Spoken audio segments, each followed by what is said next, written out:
So welcome everybody. Welcome everybody to the Asia Pacific Applied Topology and Geometry seminar. This is the last one before Christmas break. We are very happy to have Chia-Chuan Yang from Brunel University to speak about boundary effects and some stochastic geometric models. And in case you have any questions, please feel free to interrupt the speaker or post your questions on chat. I will then suitably interrupt Chia-Chuan, ask the question. And I'll also post the link to the slides. He has kindly agreed that we can share the link to the slides on the chat. So over to you, Chia-Chuan. Yes, thank you, Gash. Fantastic. Hi, everyone. My name is Xiaochuan. I'm a lecturer at Brunel University in London. So today's talk is about some boundary effects in stochastic geometric models. So before I start, I would like to thank you, Gash, and all the organizers for inviting me to speak here. It's really a pleasure to speak to this community. My talk is based on joint work with, minimize myself. So it's based on joint work with Frankie Hicks and Matthew Penrose, both based at University of Bath in the UK. All right, so let me jump in. So this talk is about studying thresholds. Okay, so and one of the most important threshold is this so-called largest and nearest neighbor link. I will give a brief recall of what it is. So let's say we have a sample in a set A. As I hope that you can see my cursor. So a sample in a set A, sample is denoted by this calligraphic X. So the largest nearest neighbor link tell us how far the most isolated point is from the other points. So more concretely, it's the maximum distance from the point to the rest of the sample. I'll take the max over all the X in the sample. So this is in the sample. And there are equivalent way of doing it. One is to view this as kind of minimum threshold R, such that every vertex in random geometric graph X in random geometric graph GXR has degree at least 1. So every vertex has at least one neighbor, right, at this distance R. So that's justifies the name largest nearest neighbor link. And equivalently, I can also find ln by taking the infimum over R of this quantity here. So, so this can be seen from the second line. Since at the threshold Ln, defined as the second row, every point is covered at least twice. Okay, so one by itself, right? So X is one of the sample. So if I take a ball center at that point, this point will be covered. But also I have a neighbor within exactly the same distance of the ball. So at the boundary of the ball, I have another point. The point will cover the point. Okay, the other point will cover this point itself. So every point in X will be covered by the point process X itself twice. So we sort of link the largest nearest neighbor link to a kind of coverage threshold. All right, so this is the one we will be focusing on. And so I mark this in red. So we can define similarly other thresholds, more general threshold ln k, which is the largest. I mean, it's going to be the largest k nearest neighbor. So instead of taking the distance from X to the rest of the sample, we're going to take the distance from X to the, to find the k's nearest neighbor, and we take the sweep over all the X. So similarly, we have this degree larger than or equal to k. We have this coverage larger than or equal to k plus 1 condition for ln k. Okay, so now I move on to a second threshold, which I said is related. Okay, so it's called a full coverage threshold, which is denoted by R and K. And this is the smallest R radius, such that the number of points in at the number of points in the ball centered at X with radius R is larger than or equal to K, meaning that every point in X, every point in A is covered K times, at least K times. And this will be an upper bound of the threshold that I mentioned previously. So the largest nearest neighbor link, we go back, you see that we need a 2 here, right? And we can, since the requirement for the coverage threshold is for X in all A, that R is larger, right? So ln is less than or equal to Rn2. More generally, ln k is less than or equal to Rnk plus 1. So these are the relationships that always hold. Another related threshold is the connectivity threshold. Sorry for all these definitions, but they are all related, and I'm going to show a result in one slide, in just one slide, that how they can be related.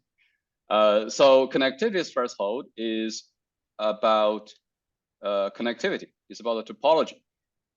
So we state the threshold in terms of random geometric graph, and it's the minimal distance, minimum R, such that RGG random geometric graph, GXR, is connected, is K connected.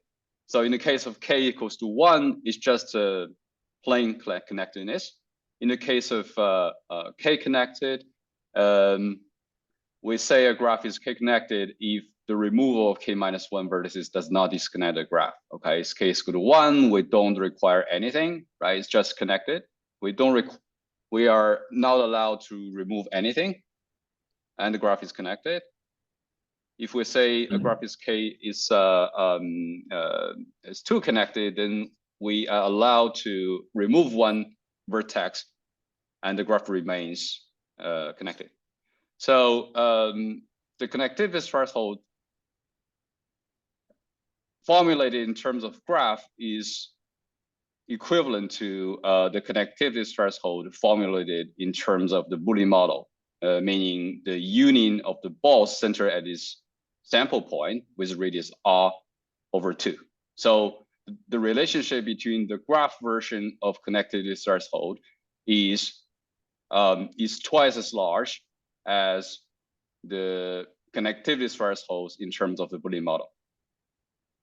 And we also have a relationship between the largest nearest neighbor link and the connectivity threshold. And the reason is that we can just look at this configuration, okay? So we could have 4 points here, and these 2 points on the left are connected. They are connected, and they are connected so that the ln, we are just above ln, then every point has a degree, right? Has degree 1, right? So at some R, this R has to be, okay, we're in a situation where R is larger than ln k, but it's not connected, right? So we do need M to be larger than ln k. Xiaochong, there's a question. Yes. What is the L in the notation? Yeah. Yeah. So it's a good question. That's because I forgot to to say that the sample contains n points. N refers to the number of points in my sample. Thanks. Yeah. Thanks for the question. Yeah. Please jump in asking your question at any time. Okay. So they are also related. And so yeah, maybe before I jump to the, okay, let me first give the result and I give another remark. So the main result, one of the main result I was speaking about today is about the equivalence of all these thresholds I just mentioned. So let's say I have a sample which is a Poisson point process with intensity n on with some distribution on a set A. Okay, under some conditions that some geometrical conditions, topological conditions on A, we can prove a strong law of large numbers for all these thresholds. And so they scale similarly. So essentially, this says that so n ln to the d behaves like a constant times n log n under certain conditions. And the C depends on geometry of A that I will specify in a minute. So a couple of remarks. So first is that we can consider ln k and m k, r k, and so forth. So k could depend on n even, in the sense that k could be diverging to infinity. We still have the rate of convergence. The constant will depend on that as well, and the scaling factor may change as well. So we can consider binomial point processing, so which are IID random variables and IID random variables. And most classical setting, we can consider uniform distribution on set A, but that is not really necessary.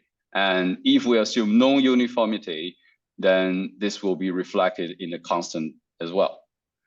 So the constant change according to many of the things that there are many knobs that we can turn. Okay, and the result is known in certain settings in Matthew's book, so 2003 book on random geometric graphs, and about the coverage threshold, the most general setting, and this was done in Matthew's PTRF paper last year on coverage threshold from, it's called coverage threshold from within. And for about the largest nearest neighbor link and the connectivity threshold, and this is our joint work with Frankie, and it's I mean, in the process of being accepted at the Journal of Applied Topology, Computational Topology. So that's the main finding. I just want to point out that we have a relationship between these thresholds, right? We know that Ln is bounded by Rn2, okay? And Rn2 behaves actually, Rn2 and Rn1 has exactly the same asymptotic constant.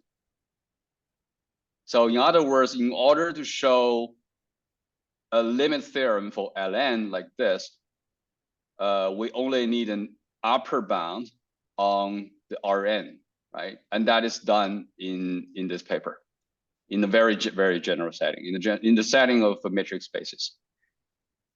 So, and of course, since this is smaller than that, we can't use the lower bound for Rn. We need a lower bound, a general lower bound for this guy here.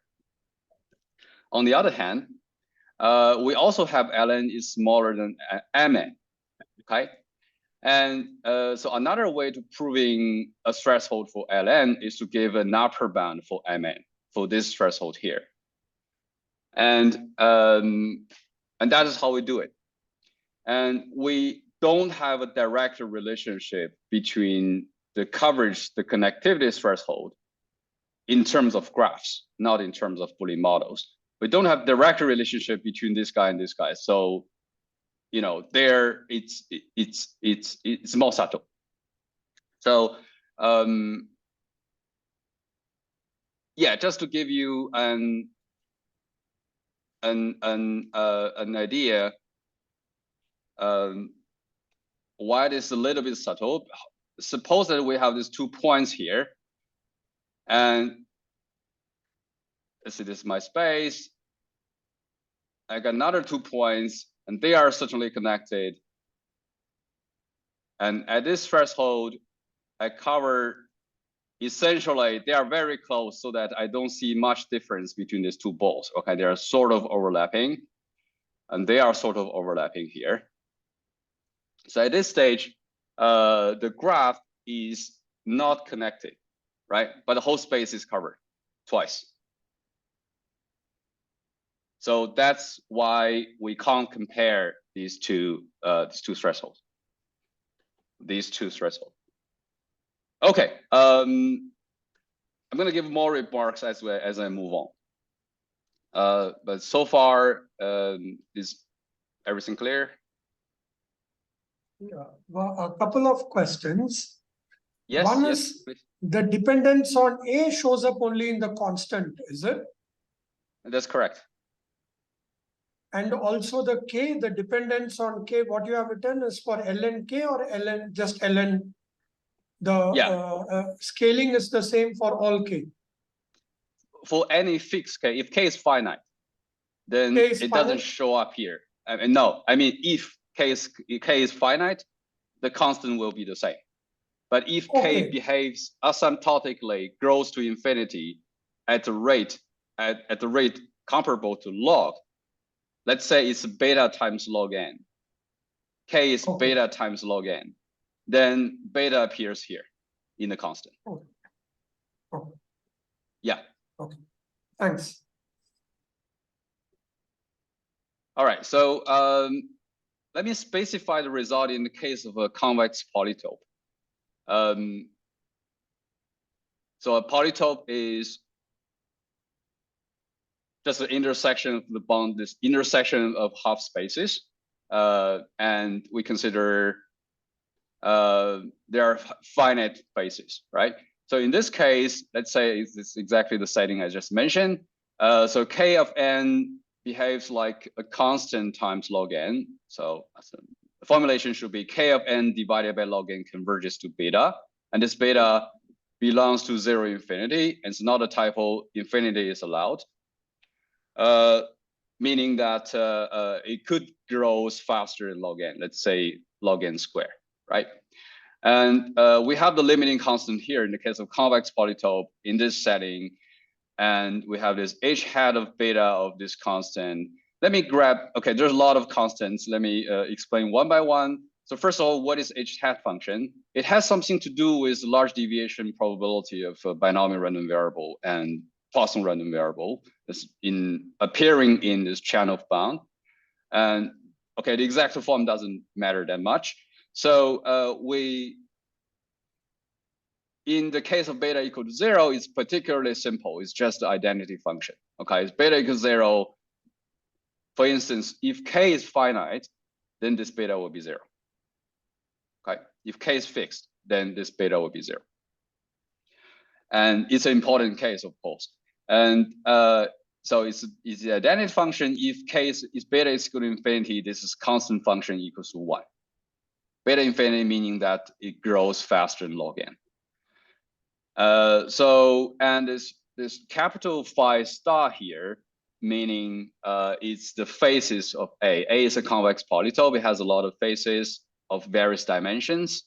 And so this incorporates all the faces of A, including the interior of A, which is viewed as a d-dimensional face, to just have a consistent notation here. And this capital D of phi is faces are open for you. You think of the faces as open sets or closed? Yeah, I consider faces are open. Yeah. Okay. And except the last one, except the vertices, which are of course closed. Yeah. And we do we do have dimension here, and dimension D is in so we consider A in RD. So I didn't mention this. Not necessarily always RD, but in the case of convex polytope, A is a subset of RD, of course. So D appears here. And the density, as I mentioned, also appears in a constant. The density on the phase phi is denoted by the infimum of the density on the phase phi is denoted by f phi, and it appears here. And finally, we have this so-called angular volume, and that is the volume of the convex of this cone, uniquely determined by the phase phi. So to have a mental picture, it's in the case of a square, obviously every corner and every face, for instance, if phi is in the case of square, in the case of polyhedron, let's say, in 3 dimension, in the case of polyhedron, rho of phi on a 2-dimensional face will be a half ball, right? Because that's the 2-dimensional face uniquely determines is uniquely determined by the half space. So this will be a half ball, and at a 1-dimensional face, meaning an edge. So we have this. Hope that you can see me. We're gonna have something like this, right? In 3 dimensions. So in this phase, it's gonna be a ball, and at edge, so we're gonna have some sort of a cone, and at the corner is exactly a cone in 3 dimension.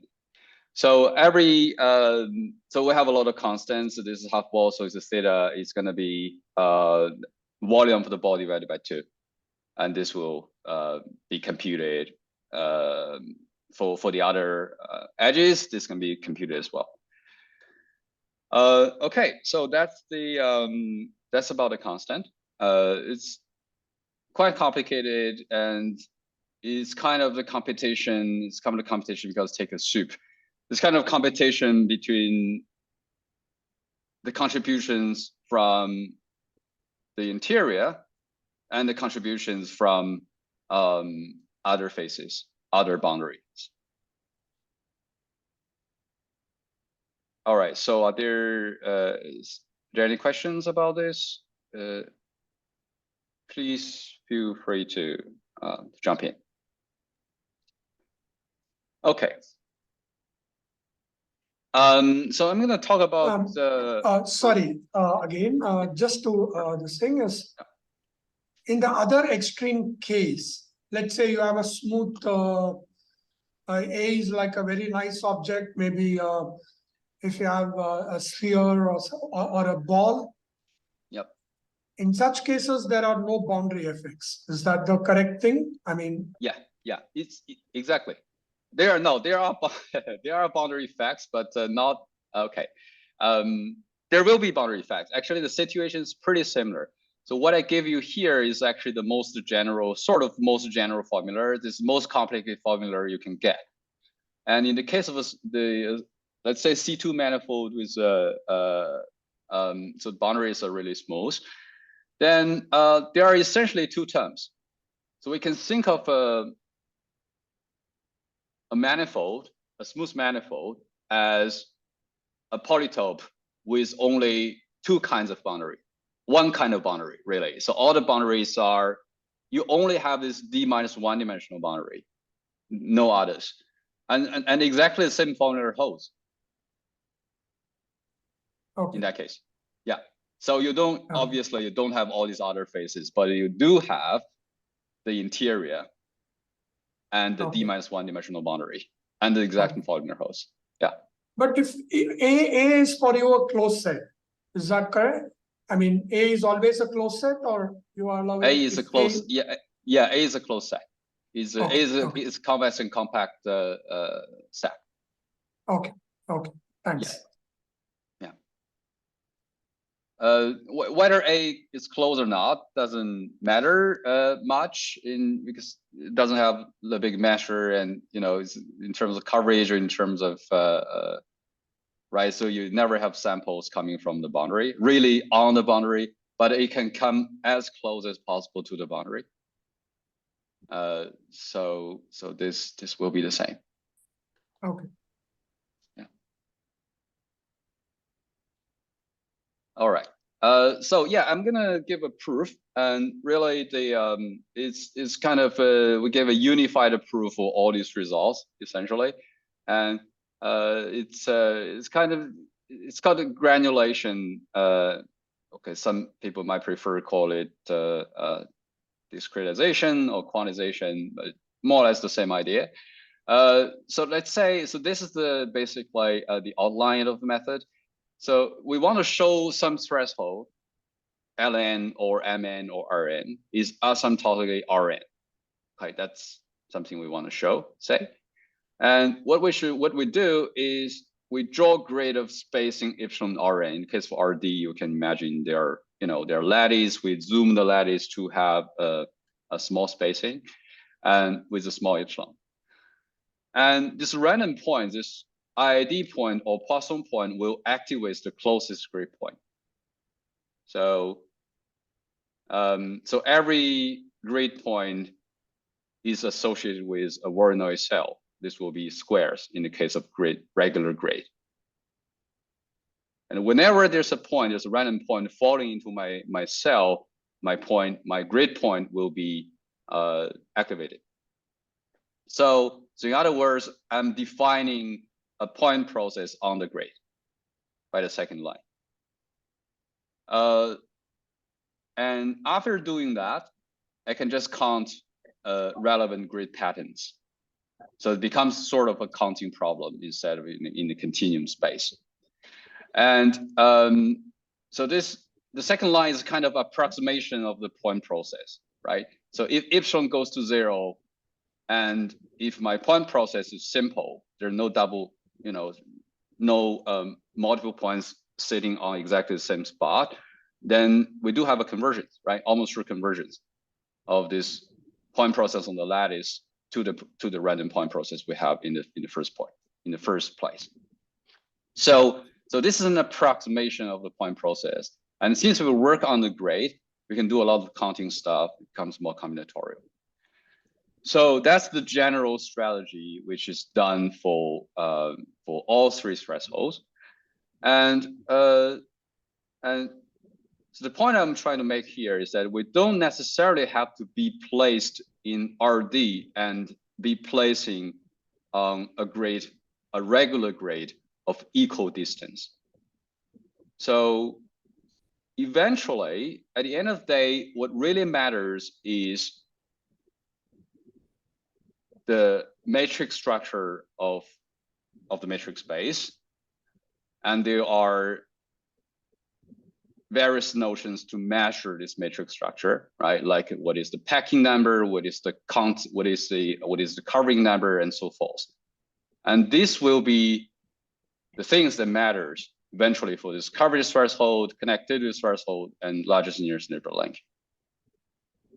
So I'm going to implement the strategy twice. And the first time I'm going to do it for torus. That's let's say it's that's the perfect situation, right? The space is flat. The space is flat. There's no boundary. So it's really, and let's assume uniform distribution, right? So that's the perfect situation. And the second time I'm going to do it for matrix space. I'm going to show you how this threshold, how the matrix structure arise in the end of the limiting, taking the limit. All right. So first thing off, we're going to show a lower bound for the smallest threshold in the three amongst the three, which is the largest nearest neighbor link. We want to show a lower bound for ln. So meaning that I want to show ln is larger than equal to Rn, which is defined this way. Okay, so this is exactly the equality here. We want to show ln is larger than Rn, so let's assume the opposite and show that this probability, the probability of this event actually goes to 0, right? How do we do that? We assume as happens, the opposite happens. We pick a small Rn and ln is still smaller than Rn. What happens? Recall that this means that the degrees is at Rn, since Rn is larger than that, it means that the degree of every point in the random geometric graph of distance Rn is larger than or equal to 1. So everybody has a neighbor. So as I mentioned, we're going to construct this lattice point process, which as an approximation, epsilon 1 will be small, as an approximation of the point process, the Poisson point process. So for every lattice point is either non-activated, meaning that there's no points falling into near this lattice, or at least 2 points within this distance. Why is that? So we're in the setting, so Rn is larger than ln, so that everybody has a neighbor. And it has a neighbor means that everybody, let's say this guy within distance Rn, I can find another point, right? And on the lattice, so here's my lattice point. This is my lattice point.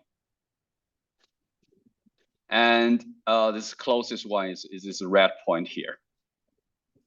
And what I'm claiming is that if somebody, so this white point falls into the territory of my red point, then there must be another point nearby, right? So within distance R, this is within distance R. So if I draw a ball of distance, one of distance slightly larger than R, I should see a second point. That's the idea of this sentence here. So if I go this far, just a little bit further than Rn, right? Then I must be able to find another point if it's activated. So that's the important scenario. And so what I'm writing here, trying to be lazy, also don't want to intimidate you with a long formula. So there are two situations. So either it is not activated for every lattice point. Okay, let's fix a lattice point. It's either not activated or it satisfies the scenario I just mentioned. So 2 dot means this. 1 dot means it's not activated, nothing. Okay, so we want to control the union essentially. And let me come to this point later. I want to control the probability of the union. So, and if I, instead of consider all the lattice points, I only consider those points which are sufficiently far. Let's say they are 3R apart from each other. Sufficiently far, these are the lattice points I will be focusing on. And then when I draw these balls will not be intersecting. Okay, they will be destroyed. Since the points are, we have Poisson point process, disjoint is a good thing, right? It helps us in the sense that we have independence.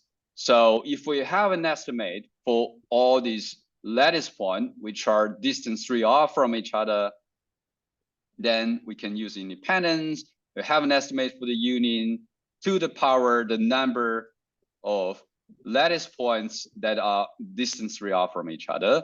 And in the case of a lattice, this will be Rn to the minus D, right?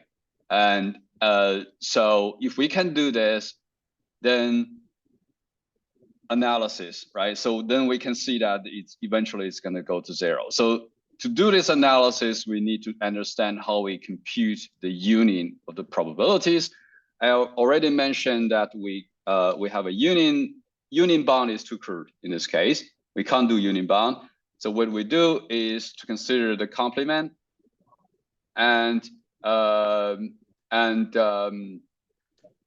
from below the complement. and this will be the lower bound of the complement. And there are two parts. One part is exactly this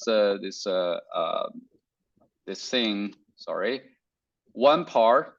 The important part here is really the complement of this thing happening, and that is within distance 1 plus 2 epsilon r. I see only at most 2 points. Sorry, at most 1 point, because that's the complement. So that's the one event. I see at most 1 point in here. That's the complement of the 2 dot event. And the other one, because we consider the intersection of the complement of 2 events. Complement of 1 event is a complement of another event, is that we do have points in here. These are the 2 events. I should draw them on the same image. Okay. And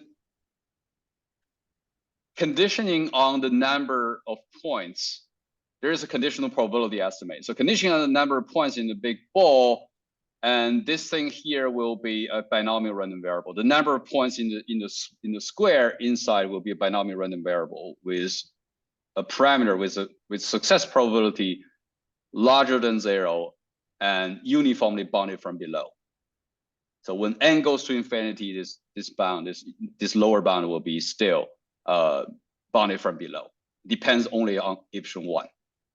Okay, so using this conditional expectation estimate, we can pull out a constant here and consider only the complement of the main scenario, which is a ball less than or equal to 1. Okay, less than or equal to 1 point inside the ball, and that is computable, right? So in case of Poisson random variable, we know how large is that, and we can combine our knowledge about Rn, and we're gonna see that this thing is bounded by exponential minus n1 minus theta d times c. And this goes to 0 whenever c is less than 1 over theta d. 1 over theta d is the sharp threshold for the torus, for the case of torus. Okay, so that's how we do it in the case of a lattice, right? So we do everything from first principles, draw lattice point, and so forth. So let's do it in the case of a matrix space. So what do we need here? So let's say A is a matrix space, which is R packed with a packing number bounded from below by R to the minus B. So asymptotically, for all small r, I want this asymptotic lower bound. And this is the B will be called a packing exponent. Just remind that the packing means I can find balls of radius r which are non-intersecting. And the maximum number of balls that are non-intersecting with radius r is called a packing number. And let's say A is R packed, and this will relate to the fact that we are considering this 3R kind of situation, right? They will be just capitalize independence. So we wouldn't need this kind of thing because this is this would play the role of Rn minus D here.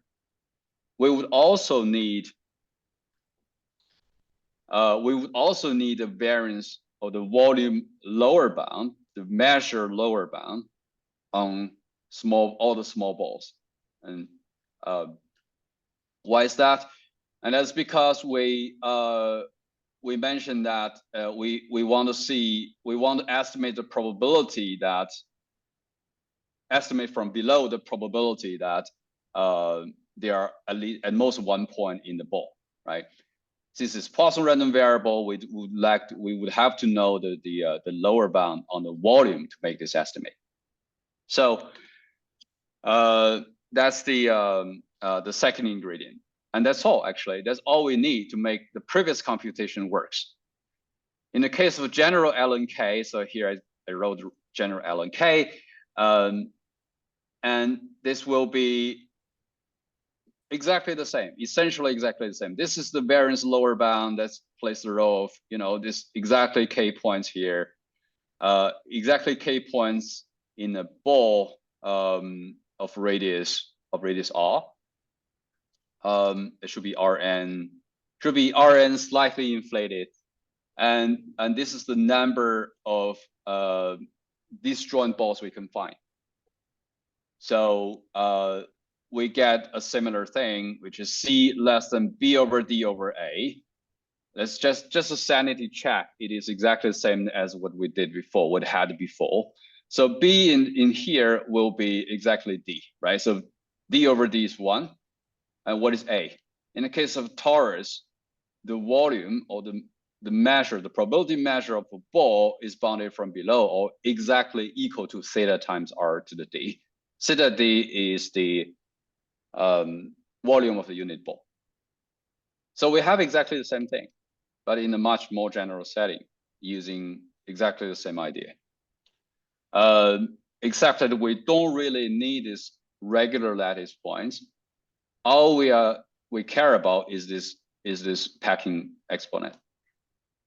So this finished the proof of the lower bound, which we know is sharp.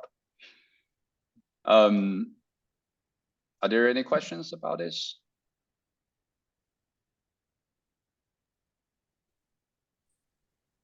One, did your lattice spacing matter? It doesn't. You choose epsilon 1, that is irrelevant, is it? You don't need to make any specific choice of epsilon? No. All that matters is packing, right? So this is a deterministic statement, right? There's no probability. So if your space can be packed, R packed with R to the minus B points. So you can place enough points in the space with sufficient spacing. So actually, I should say 3R packed with this number, but you can play with this constant. Eventually, the constant in front of this factor doesn't matter. So the only thing that matters is the exponent, and that it can be regular grade and can be anything else, can be triangular grade, whatever, or even not regular. In general metric space, it's impossible to find regular grade, right? So no such notion.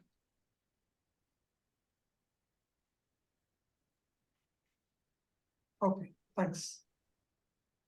Yes. Yes, thanks for the question. Okay, so let's move on to the upper bound. So the upper bound, we can show it. So as I said, Mn is larger than Ln, so we're going to show the upper bound for Mn.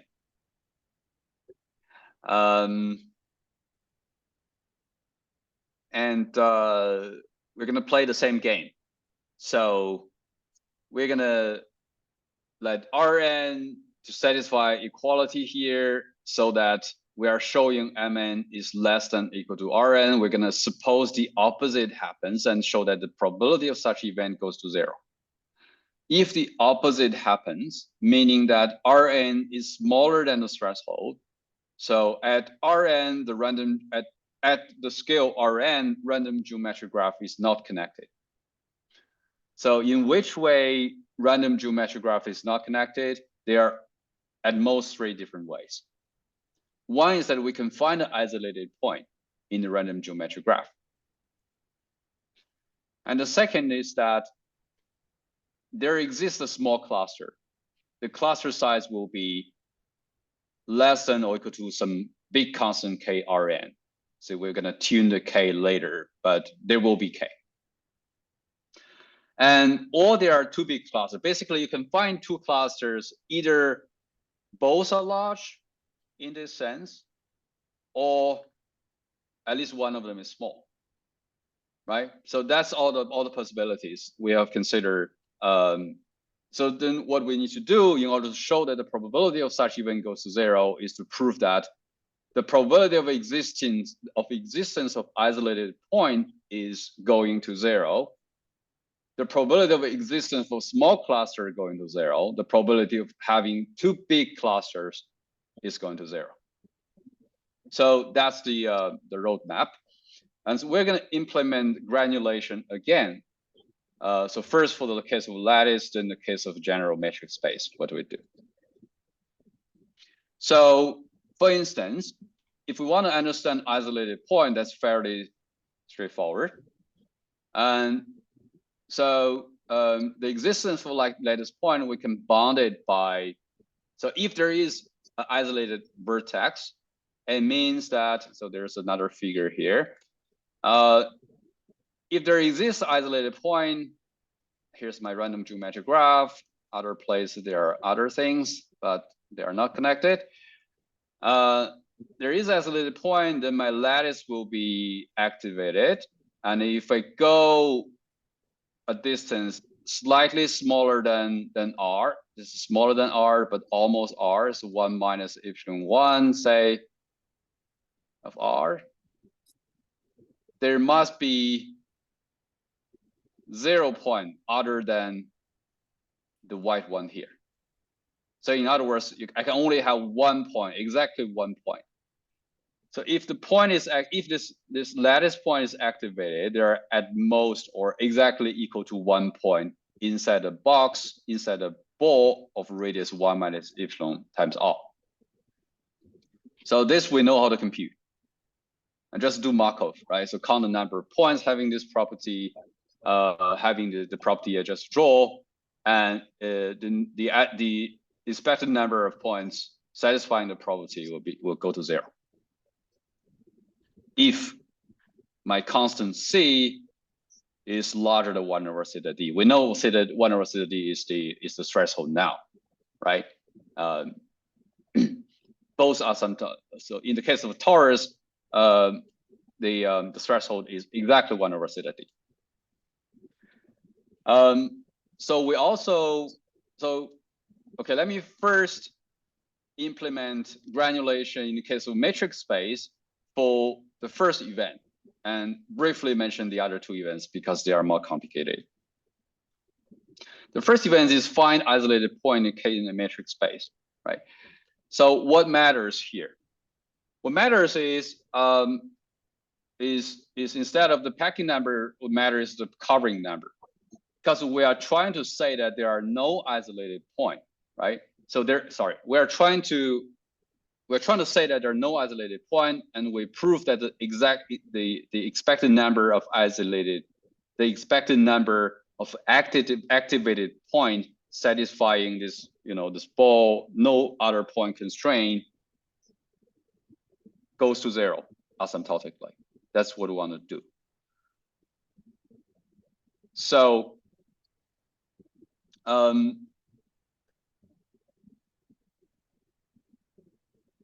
the event of interest is the existence of something. So it's a union of events. There exists a lattice point such that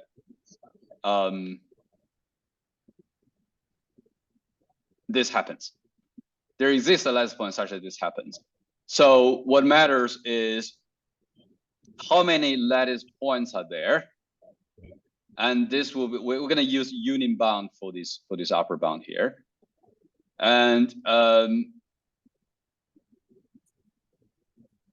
we have to cover the whole space in this case, because every point is activating, every Poisson point is activating a lattice point. If we only consider packings, right, and their distance are very far away, we wouldn't be able to find a close enough approximation of the original point process.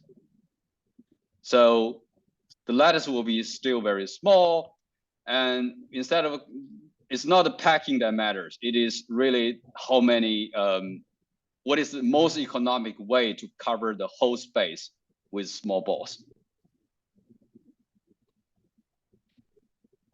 So it's going to be the union bound and the number of balls to cover the whole space with radius r is of this factor, it scales like that. Now we need the upper bound because we bound from above a probability. And we also need the lower bound for the volume for every x in that portion. So here I'm having boundary in mind, actually. So when I say a portion of A, I consider, I separate interior of A and the boundary of A. For interior of A, the scaling of this lower bound will be different from at the boundary of A. Right? So at the boundary of A, obviously the volume of the ball will be different from the volume of the ball compared to at the center of A. So, and on the other hand, the number of balls in the interior, the number of points needed to cover, the number of these balls needed to cover the interior might be of a different order than the number of balls needed to cover the boundary. Okay, in the case of manifold, r to the minus, it's r to the minus d to cover the interior, and r to the minus d minus 1 to cover the boundary. So so again, the boundary effects appears here in this scaling exponent, and the volume lower bound here. We still have this A here and the B here, and analogous analysis tell us that whenever C is sufficiently large, in the sense that it's larger than this constant, we do have vanishing probability for the existence of isolated vertices in that portion. Of course, in order to say that there are no isolated vertices, we need to consider all the possible portions. And it is complicated in the case of convex polytope because we have all sorts of singularities, right? All the faces of various dimensions, they play different roles. All these B's will be different, all the A's will be different.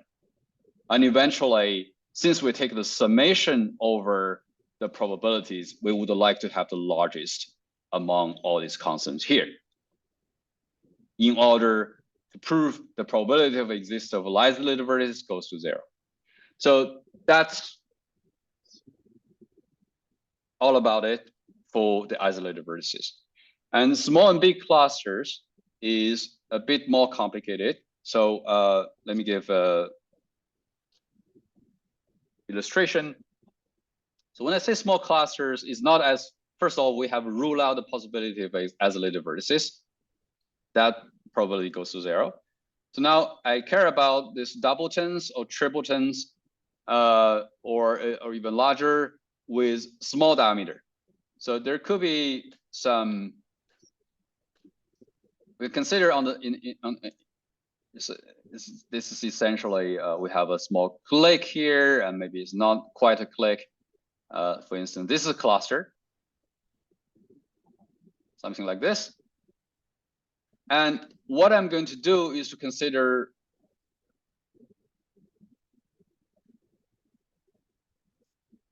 the lattice point. So the corresponding lattice point activated. This is an approximation of the point process. Notice that the number of points is different, but it doesn't matter. So the shape that matters now is this shape here. So every small cluster has a discrete representation like this. It's kind of a lattice animal. And what we try to argue is that since this is a cluster, it means that no other point can exist within a distance r from these points, the union of these points. Okay, maybe something like this. So within the white region, other than these 4 points, I'm not allowed to see any other points. Otherwise, this will not be a cluster, right? The cluster will become bigger. So that's the requirement. And we don't see this point in the lattice level. We don't see the region at the lattice level, but we can play with triangle inequality. We can find a slightly smaller region, which depends only on the shape of these red points of the lattice point. The volume will be almost the same as the volume of the white region. And again, we are not allowed to see any other points in this region. So that's the configuration. That's the discrete pattern we are trying to understand. And the lattice pattern will be finite. For every lattice point, since I make this assumption that we're in this regime, the possible shape is a finite number. The possible shape that is associated with a small cluster is a finite number if we fix the leftmost point, let's say. So in order to compute this probability, it's going to be the union bound over all the possible leftmost point of the event that no points in the red region, no other points in the red region. And this, once the shape is fixed, this is again a possible random variable, and we know how to compute things with possible random variable. So that's how we go about proving that there's no small clusters, right? We do union bound, and then we compute the probability. For that regard, we need, again, a lower bound, but not for a ball, rather for a shape like this.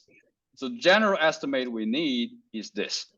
If we inflate a set by a ball, I want to know what is the volume of the different set.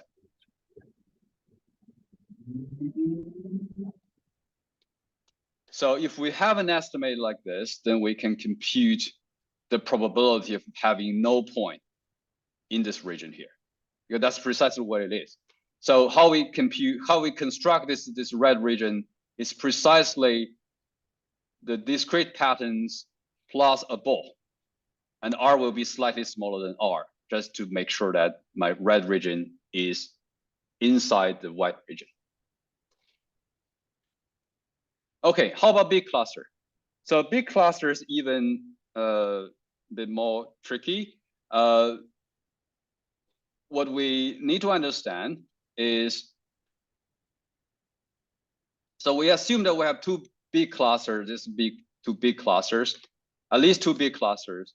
If there are two big clusters, then I can find the small lattice point on the boundary of the union of, this is the sort of the Boolean set, union of the ball center at the points with radius R. Okay, so I'm not allowed to see any point within this region, right? And so I can argue that near the boundary I can find these empty boxes because I'm not allowed to see any points. So in each box the box will be small, of radius epsilon r to the power d. That's the volume. If I'm not allowed to see this any points in one box, that's the probability. And there are how many boxes? In the case of diameter larger than k times Rn, we know that the number of boxes cannot be very small. This will be depend on k. This will be of the order k, essentially, k divided by a universal constant. So we actually have the probability like this. Sorry, there's an n here because n is the intensity. We know that this thing is actually log n multiplied by a big constant. This will decay very fast as we want, as long as we are allowed to take a large k. So that's the probability for not see any point at the boundary in any of these boxes for a fixed shape. So again, we get back to like what we did previously. We need to count how many possible shapes are there. And the possible shape will be the number of possible shaped leftmost box in the boundary empty boxes. The leftmost box is here, right? The possibility will be r to the minus d. And then we need to count the number of possible connected boxes. And this is something known as Pile's argument in percolation. So we know that the number of connected boxes, the number of possible n boxes that are connected grows at most exponentially. So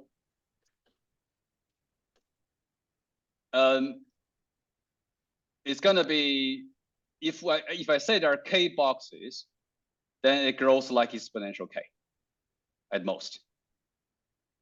That's the number of connected set in the discrete setting. So we need some counting argument, but you see this is actually harmless compared to the other term. So we are done with the with the large cluster as well. All right, so I guess I don't have enough time to mention other things. So I guess I'll just stop here. Thanks for your attention. Okay, thanks, Xiaochuan. Thanks again for the nice talk. So I think we can have a few more questions or comments if there are any.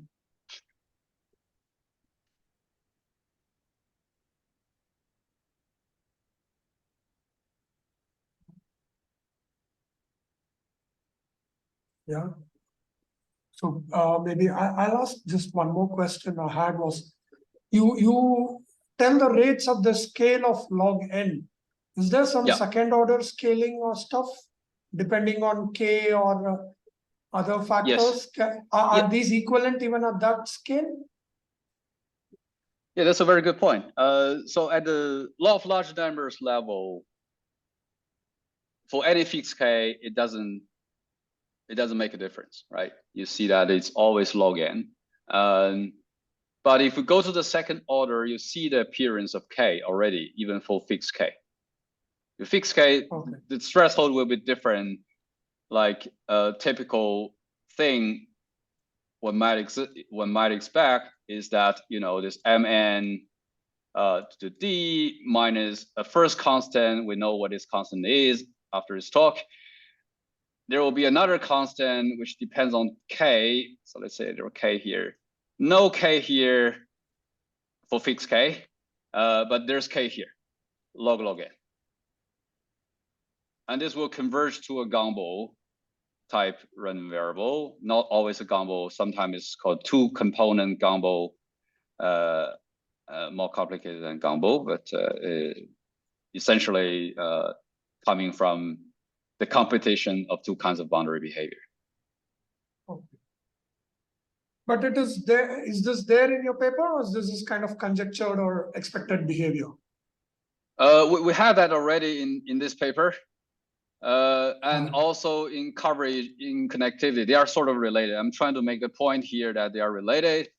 If you consider the number of isolated points here, that's clearly related to the connectivity threshold, right?